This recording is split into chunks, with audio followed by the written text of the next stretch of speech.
அனைவருக்கும் வணக்கம். யாழ்ப்பாணம் செம்மணி புதைகுழி தொடர்பான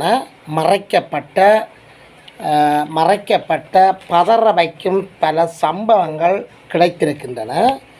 மறைக்கப்பட்ட உண்மை யாழ்ப்பாணம் சுண்டுக்குழி மகளிர் கல்லூரி வாசலில் இராணுவ வாகனம் ஒன்று மோதி, அதாவது 1990களில் நடந்த சம்பவம் சம்பந்தமாக இந்த சம்பவம் காணப்படுகின்றது.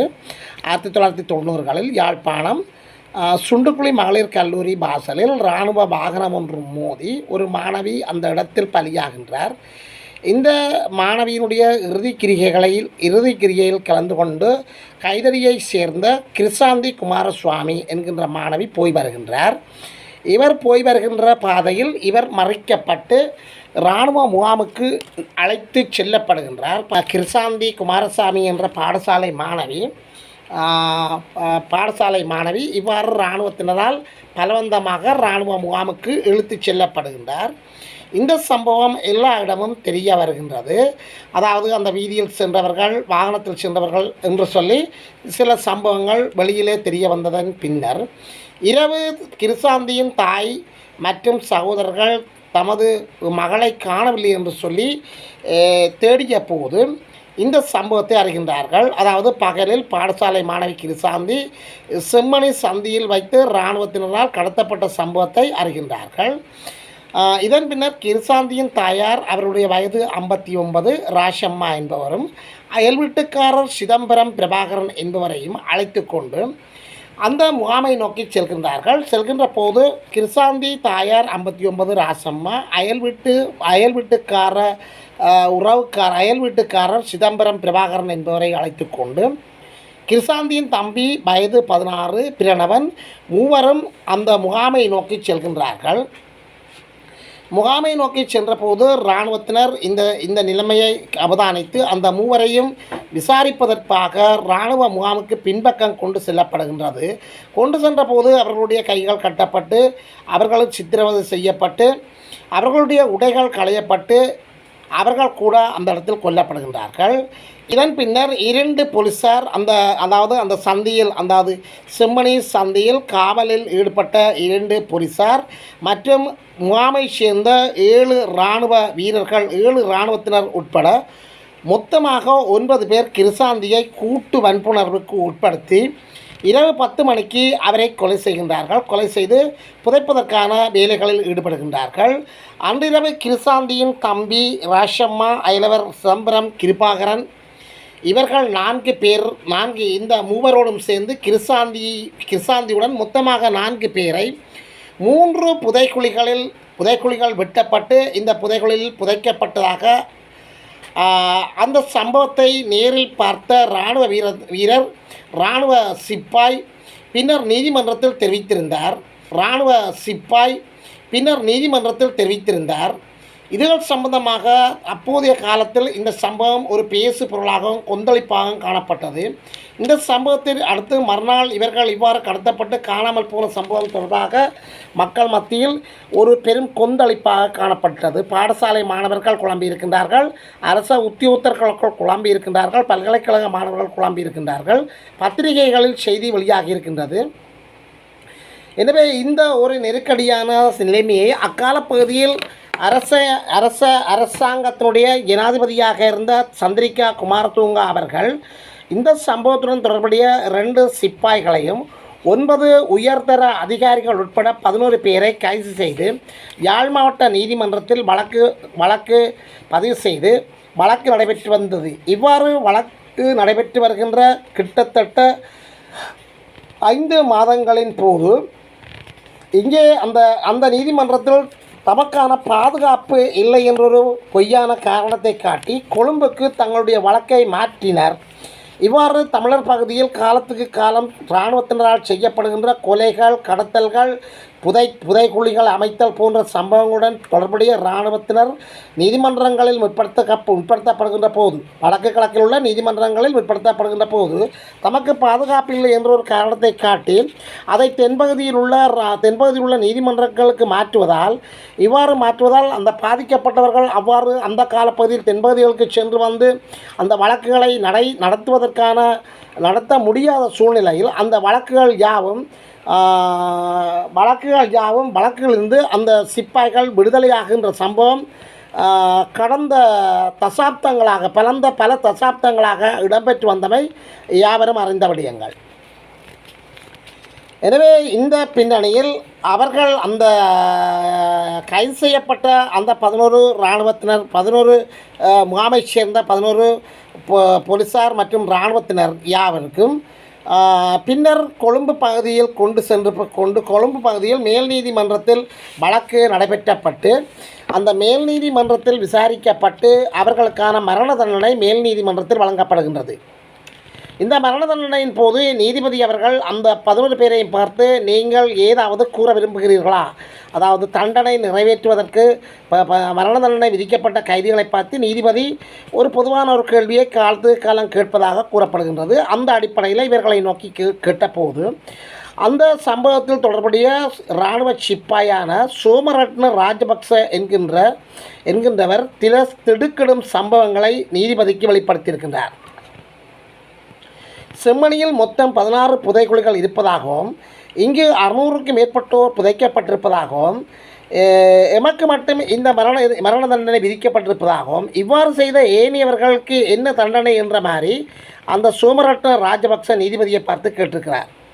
இதன் பின்பு 20 இராணுவ வீரர்கள் அடையாளம் காணப்படுகின்றார்கள். பல உண்மைகள் படிப்படியாக வெளிவருகின்றது. இங்கு நடந்த பயங்கர வெறித்தாண்டவம் எல்லாம் விளக்கமாக காணொளியில் பார்க்க போகின்றீர்கள். எமது காணொளிக்கு நீங்கள் முதல் தடவையாக பார்வையாளராக வந்திருந்தால் சப்ஸ்கிரைப் பண்ணாமல் தொடர்ந்து பார்ப்பவராக இருந்தால் தயவோடு கேட்கின்றோம், சப்ஸ்கிரைப் பண்ணுங்கள். எமது காணொளியின் முக்கியத்துவத்தை உணர்ந்து ஷேர் பண்ணுங்கள். உங்களுடைய உறவினர்கள், நண்பர்களுக்கு இந்த காணொளியை ஷேர் பண்ணுங்கள், லைக் பண்ணுங்கள். முக்கியமாக நீங்கள் போடுகின்ற லைக் தான் எல்லாரையும் சென்றடையும். கமெண்ட்ஸு நல்ல ஆக்கபூர்வமான கருத்துக்களை எழுதுங்கள். மறக்காமல் அருகில் இருக்கின்ற பெல் ஐக்கானை கிளிக் பண்ணி நாங்கள் போடுகின்ற காணொளிகள் அனைத்தையும் உடனுக்குடன் பார்க்கக்கூடியவாறான நோட்டிஃபிகேஷனை ஏற்படுத்திக் கொள்ளுங்கள். சாட்சியாகிய சோமரட்ன ராஜபக்ச என்கின்ற சிப்பாய் 600க்கும் மேற்பட்ட தமிழர்களை செம்மணியில் தாங்கள் கொன்று புதைத்திருப்பதாகவும் புதைக்கப்பட்ட இடங்கள் யாழ்ப்பாணம் செம்மணியில் இருப்பதாகவும் இங்கு மொத்தமாக 16 புதைக்குழிகள் இருப்பதாகவும் அதில் 10 புதைக்குழிகளை தன்னால் அடையாளம் காட்ட முடியும் என்று சொல்லியும் நீதிமன்றத்தில் வெளிப்படையாக தன்னுடைய வாக்கை அளித்திருக்கின்றார். ஒவ்வொரு புதைக்குழிகளிலும் 25-30 பேர் வரையில் புதைக்கப்பட்டிருக்கலாம் என்று சொல்லியும் ஒரு பகிரங்க வாக்குமூலத்தை அவர் அளித்திருந்தார். 9 அதிகாரிகள் இந்த இடத்தில் இனங்காணப்படுகின்றார்கள். இந்த இடத்தில் முக்கியமாக மிக மோசமாக அந்த செம்மணியில் காணப்பட்ட மிகவும் கொடூரமான செயல்களை செய்த 9 இராணுவத்தினரை அவர் அந்த இடத்தில் சுட்டி காட்டுகின்றார். ஜெயரட்ன, துடுகல்ல, உதயமார, லலித் கோபாகே, அப்துல் நஷீர் ஜபீத், சமரசிங்க போன்ற 9 இராணுவ அதிகாரிகளை இனம் காட்டியிருக்கின்றார். வாக்குமூலத்தின்படி புதைக்குழிகளை இனம் காட்ட கொழும்பில் இருந்து சோமரட்ன ராஜபக்ச என்கின்ற அந்த இராணுவ சிப்பாய் யாழ்ப்பாணத்துக்கு விமானம் மூலம் கொண்டு வரப்படுகின்றார். இங்கு அகழ்வு பணிகள் மற்றும் விசாரணைகள் இங்கு தொடர்ந்து மேற்கொள்ளப்படுகின்றது. அக்காலப்பகுதியில் இந்த விடயங்கள் சம்பந்தமாக அனைத்து மக்களாலும் ஏற்றுக்கொள்ளப்பட்டவராக நீதிபதி மாணிக்கவாசகம் இளஞ்செழியன் அவர்கள் இனங்காணப்பட்டார். எனவே அவர் இந்த விடயத்தில் பிரசன்னமாகி இந்த விசாரணைகளை மேற்கொள்ள வேண்டும் என்று சொல்லி பலரால் கூறப்பட்டதற்கு அமைய, பலருடைய வேண்டுகோள், பலருடைய கோரிக்கைகளுக்கு அமைய இந்த விடயங்கள் யாவற்றையும் மேற்பார்வை செய்வதற்காகவும் இவற்றை நடாத்துவதற்கும் இவற்றை தலைமைத்துவம் வகித்து இந்த புதைகுழிகள் சம்பந்தமான அறிக்கைகள் விசாரணைகளை செய்வதற்காக மாணிக்கவாசகம் இளஞ்செழியன் அவர்கள் தலைமை தாங்கியிருக்கின்றார். எனவே விசாரணைக்கு பொறுப்பாகவும் இவர் இருந்திருக்கின்றார். இவர் தலைமையில் அண்ணளவாக 10 மாதங்கள் அகழ்வு பணிகள் இடம்பெற்றதாக கூறப்படுகின்றது. இதில் மொத்தமாக 25 புதைகுழிகள் தோண்டப்பட்டிருக்கின்றன. பல சடலங்கள் அகலப்பட்டு தோண்டி எடுக்கப்பட்டதாக செய்திகள் வெளியாகி இருக்கின்றன. இவ்வாறு எடுக்கப்பட்ட சடலங்கள் யாவும் யாழ்ப்பாணம், கொழும்புத்துறை, செம்மணி, நயன்மார்கட்டு, அரியாலை மற்றும் வீதியால் போக்குவரத்து செய்த அப்பாவி பொதுமக்கள் வகை தொகையின்றி கடத்தப்பட்டு மற்றும் சுற்றி வளைப்பில் கைது செய்யப்பட்ட அப்பாவி பொதுமக்கள் மற்றும் இரவில் வீடுகளில் தொலைக்காட்சி பார்த்து கொண்டிருந்த குடும்பத்தினர், வயல்களில் பகலில் வேலை செய்தவர்கள் மற்றும் அரசாங்க உத்தியோகத்தர்கள் மற்றும் சமய பெரியார்கள் என வேறுபாடு எதுவுமில்லாமல் கொத்து கொத்தாக இவர்கள் கடத்தப்பட்டு செம்மணியில் மிக மோசமான சித்திரவதைகளுக்கு பின்னர் அனைத்து ஆடைகளும் களையப்பட்டு நிர்வாணமாக்கப்பட்டு புதைக்கப்பட்டதாக கூறப்படுகின்றது.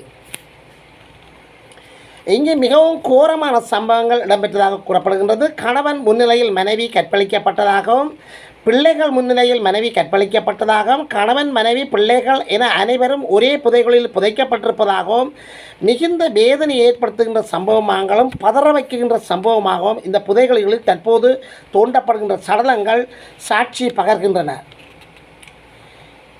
இராணுவ வன்புணர்வில் ஈடுபட்டு உயிருடனோ அல்லது குற்றியராகவோ அல்லது கொலை செய்தோ புதைக்கப்பட்டிருக்கின்றார்கள். கொலை செய்யப்பட்டவர்கள் யாவும் மண்வெட்டி, அலவாங்கு போன்ற பாரிய கனதியான ஆயுதங்களால் அடித்து சித்திரவதை செய்யப்பட்டு கொல்லப்பட்டிருக்கின்றார்கள். மாணிக்கவாசகம் இளஞ்செழியன் பல உண்மைகளை உறுதிப்படுத்தியிருக்கின்றார். இவைகள் சம்பந்தமாக அறிக்கைகள் சமர்ப்பித்திருக்கின்றார். இதன் பின்னையில் இவைகள் மிகப்பெரிய விடயமாக வழக்கு விசாரணைகள் இடம்பெற்றன. வழக்கு விசாரணைகள் யாழில் இடம்பெற்ற காலத்தில் 5 மாத காலத்தில் யாழ்ப்பாணத்தில் தமக்கு பாதுகாப்பு இல்லை என்ற ஒரு குற்றச்சாட்டை முன்வைத்து இந்த வழக்கை கொழும்புக்கு இவர்கள் மாற்றியிருக்கின்றார்கள். இவ்வாறு மாற்றினார்கள். அங்கே இவர்கள் அனைவரும் பிணையில் விடுதலை செய்யப்படுகின்றார்கள்.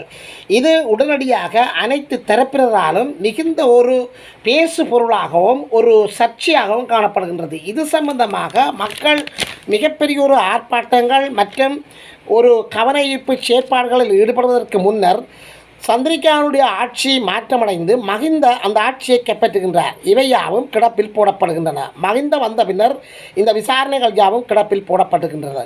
தற்போது மீண்டும் வழக்கு விசாரணைக்கு எடுத்துக்கொள்ளப்பட்டிருக்கின்றது. புதைகுழிகள் மீள தோண்டி எடுக்கப்படுகின்றது. இதுவரை மொத்தமாக 19 அப்பாவி தமிழ் உறவுகள் கொடூரமாக தாக்கி ஆடைகள் இன்றி நிர்வாணமாக புதைக்கப்பட்டிருக்கின்றார்கள். இந்த 19 என்பது கூடுகளிலும் 2 சிறுவர்களுடையது என்பது மிகவும் வேதனைக்குரியதும் பதறவைக்கும் சம்பவமாக காணப்படுகின்றது. ஒரு சிறுவன் 13 மற்றும் 16 வயதுக்கு உட்பட்டவர் என்று சொல்லியும் மற்றது மிக குறைந்த குழந்தை என்று சொல்லியும் இது தாக்கி அருகில் புதைக்கப்பட்டிருக்கலாம் போன்ற சம்பவங்கள் காணப்படுகின்றன. எனவே இந்த தாய் குழந்தை இருவரும் புதைக்கப்பட்டிருக்கின்றார்கள். இச்சடலங்கள் யாவும் குவியலாக அவசரமாக புதைக்கப்பட்டிருக்கின்றது. குழந்தைகள் பெற்ற தாயை கட்டி அணைப்பது போன்ற மனதை நெருடும் காட்சிகள் புதைகுழிகள் தோண்டுகின்ற போது தென்பட்டதாக அந்த சம்பவ இடத்தில் நின்றவர்கள் தெரிவிக்கின்றனர். காட்சிகள் யாவும் பலரை வேதனைக்குட்படுத்துவதாகவும் காணப்படுகின்றது. இங்கு இன்னொரு அம்சம், இந்த இடங்களில் எந்த ஆதாரமும் இல்லாமல் ஆடைகளோ மற்றும் ஆபரணங்கள் யாவும் கலற்றப்பட்டு நிர்வாணமாக புதைக்கப்பட்டிருப்பது ஒரு சிறப்பம்சமாக காணப்படுகின்றது. சாட்சியாக மாறிய சோமரட்ன ராஜபக்ச கூறிய சம்பவங்கள் அனைவரும் நினைவு கொள்ளக்கூடியது. இவர் பணியாற்றிய முகாம் செம்மணி சந்தி முகாமுக்கு பொறுப்பாக இருந்த கோபாவால் இவர் அழைக்கப்பட்டிருக்கின்றார் ஒரு தடவை. அவ்வாறு அழைக்கப்பட்ட போது மண்வெட்டியை எடுத்து வாங்க சொல்லி இவர் பணிக்கப்பட்டிருக்கின்றார். இதன் பின்பு மண்வெட்டியுடன் போன போது அங்கு செல்வரட்னம் என்கின்ற ஒரு அரச உத்தியோகத்தரும் அவருடைய மனைவியும் நிர்மாணமாக்கப்பட்ட நிலையில் காணப்படுகின்றனர். மனைவியை இராணுவ அதிகாரி தன் அருகில் வைத்திருப்பதாகவும் மற்றவர் சற்று தூரத்தில் இருப்பதாகவும் இவர்கள் பின்னர் சித்திரவதை செய்யப்பட்டு கொலை செய்யப்பட்டதாகவும் புதைக்கப்பட்டதாகவும் நீதிமன்றத்தில் சோமரட்ன ராஜபக்ச பகிரங்க விளக்கத்தை கூறியிருக்கின்றார். அரியாலை பகுதியில் இருந்த பார்த்திபன் சுதாகரன் என்கின்ற குடும்பத்தினரும் இதே போல இராணுவத்தினரால் கடத்தப்பட்டு இதே சம்பவம் இடம்பெற்றதாகவும் அந்த நீதிமன்றத்தில் பகிரங்க வாக்குமூலம் அளித்திருக்கின்றார். உலக வரலாற்றில் மிக மோசமாக செம்மணி புதைக்குழி சம்பவங்கள். செம்மணி புதைக்குழியில் தமிழர்கள் கொத்து கொத்தாக புதைக்கப்பட்டிருப்பது மிகவும் ஒரு வேதனையான சம்பவமாக காணப்படுகின்றது. செம்மணி புதைக்குழி சந்தியில் கடத்தப்படுகின்ற போது ஒருவர் வருகின்ற போது அவரை கடத்துவதற்கு இராணுவத்தினர் முற்படுகின்ற போது அந்த கடத்தல் சம்பவத்தை பார்க்கின்ற வீதியில் இருபரங்கும் காணப்படுகின்ற அனைவரும் பின்னர் அவர்களும் கடத்தப்பட்டு காணாமலாக்கப்பட்ட சம்பவங்கள் காணப்படுகின்றது.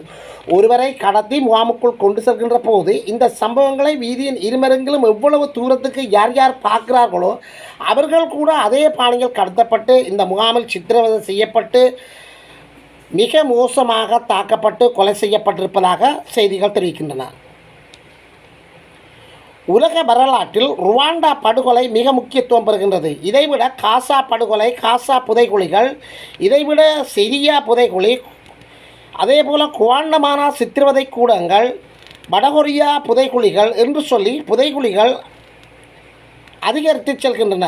இந்த புதைகுழிகளில் எல்லாம் அந்த சம்பவத்துடன் தொடர்புடையவர்கள் பின்னர் அந்த புதைகுழிகளை தோண்டுகின்ற போது கைது செய்யப்பட்டு நீதிமன்றத்தில் கடுமையாக தண்டிக்கப்பட்ட வரலாறுகள் மிக குறைவாக காணப்படுகின்றது. எனவே இக்கொலைகள், சித்திரவதைகள் ஈடுபட்ட பல இராணுவ வீரர்கள் இப்பொழுது சுதந்திரமாக திரிவதாகவும் சிலரே சிறையில் இருப்பதாகவும் செய்திகள் வெளியாகி வருகின்றது. தற்போது அனுரா அரசு இலங்கையிலே மிகப்பெரிய ஒரு ஆட்சியை அமைத்திருக்கின்றது. மிகச்சிறந்த ஆட்சி அமைத்திருப்பதாகவும் ஊழல் மற்றும் குற்றச்சாட்டுகளுடன் மற்றும் ஊழல், கொலை, கொள்ளை, கடத்தல் போன்ற குற்றச்சாட்டுகளுடன் இருந்த அனைவருக்கும் கடுமையான நடவடிக்கை எடுத்து வருகின்ற அனுரா அரசாங்கம் இந்த விடயம் சம்பந்தமாக என்ன நடவடிக்கை எடுக்கப் போகிறது அல்லது 10ஓடு 11ஆக இந்த விடயமும் ஆகுமா? குற்றவாளிகள் கைது செய்யப்படுவார்களா? குற்றவாளிகளுக்கு மேலாக இருக்கின்ற மேலதிகாரிகள் தண்டிக்கப்படுவார்களா? பொறுத்திருந்தான் பார்க்க வேண்டும்.